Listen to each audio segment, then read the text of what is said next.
Hello. आज के इस वीडियो में हम बात करेंगे कि जो कक्षा 7 है उसकी जो प्रश्नावली है एक पूर्णांक, उसके जो बेसिक कॉन्सेप्ट है पूर्णांक क्या होते हैं, पूर्णांक का आरोही तथा अवरोही क्रम और पूर्णांकों का जोड़, गुणा, भाग और बाकी इस वीडियो में हम ये बताएंगे आपको। तो सबसे पहले देखिए पूर्णांक होते क्या हैं।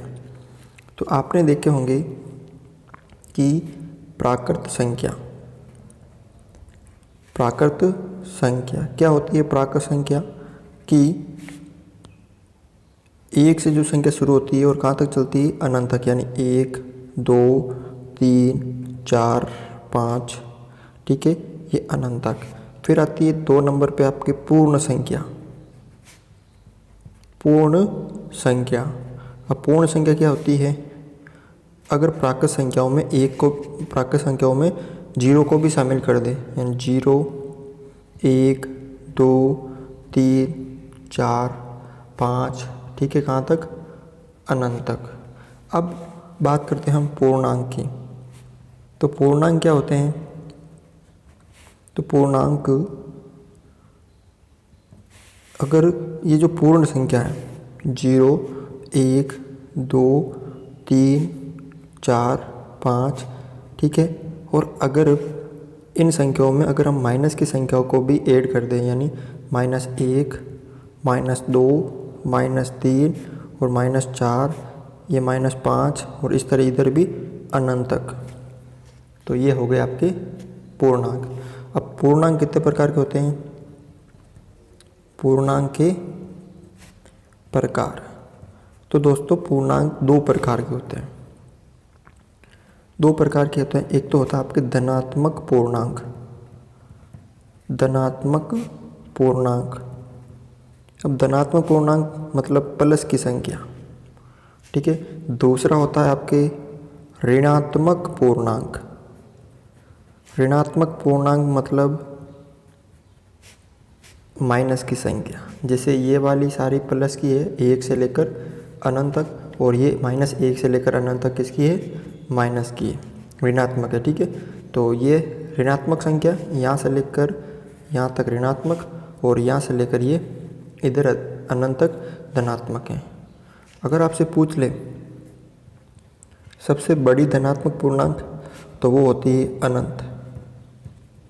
और सबसे छोटी धनात्मक पूर्णांक यानी सबसे छोटी प्लस की संख्या कौन सी होती है, वो होती है आपके 1, ठीक है ना। अब यहाँ पर देखिए ऋणात्मक की, यानी अब आपको याद रखना कि अगर हम इधर चलते हैं, दाईं ओर चलते हैं तो संख्या बढ़ती है, और बाईं ओर चलते हैं तो संख्या घटती है। तो देखिए ये बड़ी है, ये छोटी छोटी छोटी छोटी छोटी छोटी, इधर जाएंगे तो छोटी छोटी आएगी और इधर आएंगे तो बड़ी बड़ी। तो ऋणात्मक में सबसे जो बड़ी होती है वो होती है -1। माइनस की संख्या में सबसे बड़ी संख्या होती है -1, और सबसे छोटी संख्या, अब ऐसे जाएंगे हम -5 -6 -7, तो अनंत होती है, तो छोटी संख्या होती है अनंत, ठीक है। ये हो गया आपके पूर्णांक, ठीक है। देख लेते हैं आप यहाँ पर पूर्णांक, जैसे 0, अब यहाँ 0 पूर्णांक नहीं होता है, ठीक है ना। तो अब 0 को शामिल नहीं करना, कौन से शामिल करना, 1 2 3 4 5 6 ऐसे लेकर अनंत तक। दूसरा है -1 -2 -3 -4 -5, ठीक है, ये होते पूर्णांक। इसको संख्या रेखा पर भी देख के समझ सकते हो आप। ये यहाँ पर 0 1 2 3 4 5 6 7 8, इधर -1 -2 -3 -4 -5, ठीक है, इधर -6 इधर -7, ये अनंत, ठीक है, और इधर भी ये अनंत। तो अब ये तो आगे पूर्णांक क्या होते हैं, समझ गए होंगे आप कि पूर्णांक क्या होते हैं। यानी अगर पूर्ण संख्याओं में ऋणात्मक संख्याओं को भी शामिल कर दे तो क्या बन जाते हैं, वो पूर्णांक बन जाते हैं, ठीक है। अब बात करते हैं पूर्णांक का आरोही तथा अवरोही क्रम। अब आरोही तथा अवरोही क्रम क्या होता है, तो सबसे पहले आरोही क्रम की बात करते हैं हम। तो आरोही क्रम में सबसे पहले आपको छोटी संख्या लिखनी है, उसके बाद बड़ी संख्या। सबसे पहले छोटी संख्या, फिर उसके बाद बड़ी संख्या। और अवरोही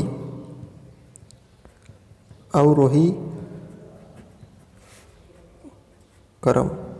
अवरोही क्रम में क्या करना आपको, सबसे पहले बड़ी संख्या लिखनी है, उसके बाद क्या लिखनी है आपको, छोटी संख्या लिखनी है। ठीक है, पहले बड़ी संख्या फिर छोटी संख्या। जैसे एक क्वेश्चन लेते हैं हम, -5, -9, -1, 5, 7, 2 और 9 को आरोही तथा अवरोही क्रम में लिखिए। तो आरोही क्रम में क्या करना आपको, आरोही क्रम में मतलब सबसे पहले छोटी संख्या। तो देखिए जितनी माइनस की जो सबसे बड़ी होगी वो सबसे छोटी होगी। तो माइनस की संख्या देखिए, पहले माइनस की ये सबसे बड़ी है, तो इसका मतलब ये सबसे छोटी। उसके बाद इससे जो छोटी है वो इससे बड़ी, तो ये -5, ये -1। देखिए संख्या रेखा के हिसाब से चलना है, -1, फिर ये -5 आता है, फिर -9। इधर छोटी होती छोटी, फिर बड़ी बड़ी बड़ी बड़ी बड़ी होती। ठीक है, अब इधर चलना आपको इसके हिसाब से, पहले 2 आता है, फिर 7 आता है, नहीं 5 आता है, फिर 7 आता है, और उसके बाद 9। ये हो गया आपके आरोही क्रम। अगर इसी को आपको लिख दे अवरोही क्रम, तो इसका उल्टा कर देना है, 9, 7, 5, 2, -1, -5 और -9। ठीक है, तो इस तरह से आप ये आरोही और अवरोही क्रम लिख सकते हो। अब बात करते हैं इनका जो जोड़, बाकी, गुणा और भाग। पूर्णांक ले लेते हैं हम कोई भी।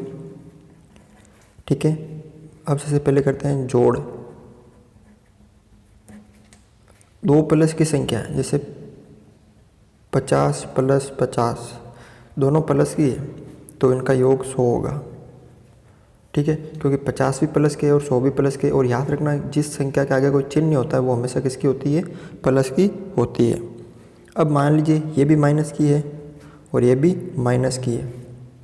अगर दोनों संख्या का माइनस माइनस है, ठीक है, और उसका हम करते हैं, क्या करते हैं, योग करते हैं, दोनों का जोड़ते हैं, तो ये माइनस के 50 और प्लस है तो अंदर वाला चेंज नहीं होगा, ये भी माइनस के 50, ये भी माइनस के 50, ये भी माइनस के 50। देखिए जब प्लस के 50 और प्लस के 50 थे तो 100 आए, वो भी किसके, प्लस के।